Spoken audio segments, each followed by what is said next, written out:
मित्रों, आपने अक्सर बड़े बुजुर्गों को ये कहते हुए सुना होगा कि अगर हम जीवन भर बुरे कर्म करते हैं तो मृत्यु के बाद हमारी आत्मा को कई भयंकर यातनाओं और कष्टों को भोगना पड़ता है।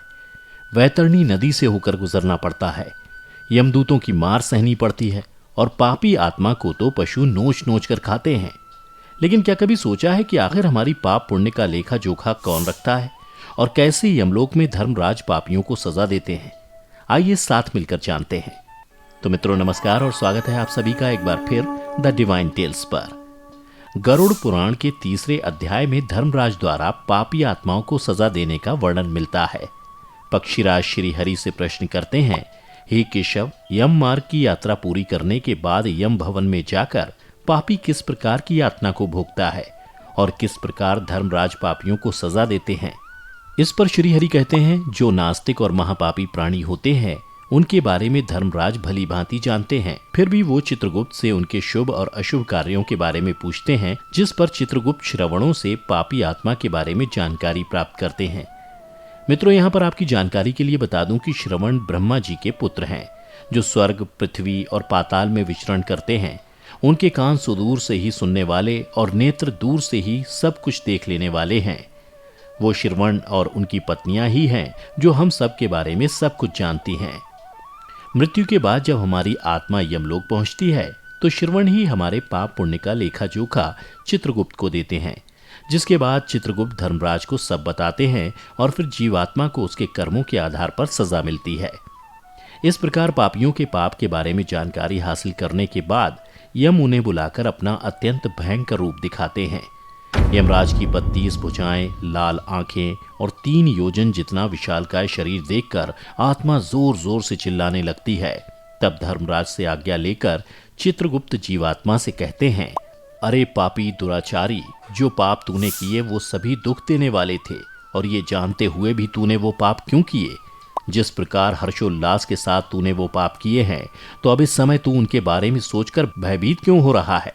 धर्मराज की ये बातें सुन जीवात्मा और जोर जोर से रोने लगती है और अपने द्वारा किए गए पापों के बारे में सोचकर विलाप करने लगती है। इसके बाद धर्मराज भी चोर की भांति बैठे पापियों को देख दूतों को उन्हें सजा देने की आज्ञा देते हैं। फिर यम की आज्ञा पाकर प्रचंड और चंडक नाम के दूत एक पाश से आत्मा को बांधकर नरक की ओर ले जाते हैं।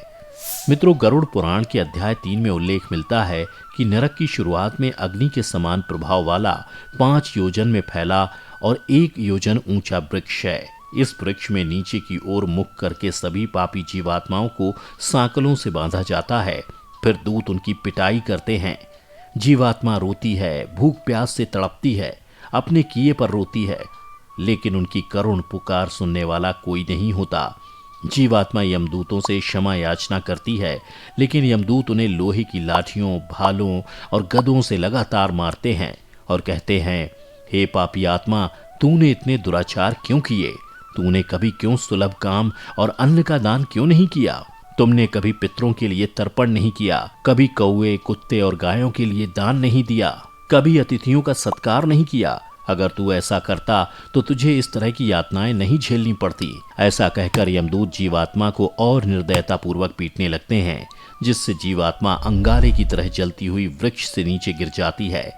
वृक्ष से गिरते ही जीवात्मा को कुत्ते नोचने लगते हैं। इसके बाद धर्मराज की आज्ञा से यमदूत जीवात्मा को तामिस्त्र नरक में फेंक देते हैं। मित्रों, बता दूं, इसी वृक्ष के बाद 84 लाख नरक शुरू हो जाते हैं, जहां जीवात्माओं को उनके पापों और कर्मों के आधार पर भेजा जाता है। वैसे तो ये सभी नरक कष्टकारी हैं, लेकिन इनमें से 21 नरक जैसे तामिस्त्र, महारौरव, शालमली, रौरव और कारसूत्रक ऐसे नरक हैं जो अत्यधिक भयंकर और कष्टकारी हैं, जहां जाने पर जीवात्मा को अत्यधिक कष्ट और पीड़ा सहनी पड़ती है। तो मित्रों, इस तरह धर्मराज पापियों के बारे में जानकारी हासिल करते हैं, जिसके बाद उन्हें उनके शुभ अशुभ कार्यों के अनुसार नरक प्रदान किया जाता है। इसी के साथ आज की वीडियो में बस इतना ही। अब मुझे इजाजत दें, मैं फिर लौटूंगा ऐसे ही कुछ और पौराणिक और धार्मिक कथाओं और जानकारियों के साथ। तब तक के लिए देखते रहिए आपका अपना YouTube channel the divine tales.